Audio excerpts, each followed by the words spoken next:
โทษนะลูกค้าเต่าได้ตุ้ม อ๋อ นี่น้ำกันเขาบอกว่าลูกไปรอเดี๋ยวน้ำค้าเจ้าเนี่ยไม่งั้นมันจะทางปลาปล่อยดาวมีความผูกพันกับลูกใช่ปะก็ตกตายเมื่อสมัยนี้ใช้กาแฟเหลือเดิมเลย เออ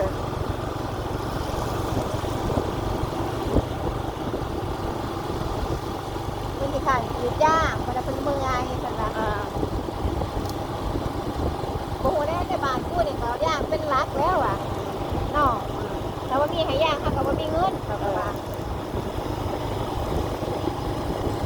เป็นนักสาวเนี่ยละกระดิ่งติ๊กต๊อก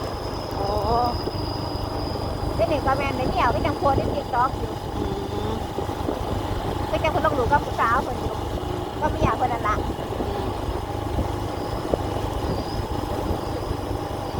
บางคนนักสาวจะมาบ่อยได้ก็บ่อยไหนที่ล่ะ เออ เด็กติ๊กต๊อกหากัน เออ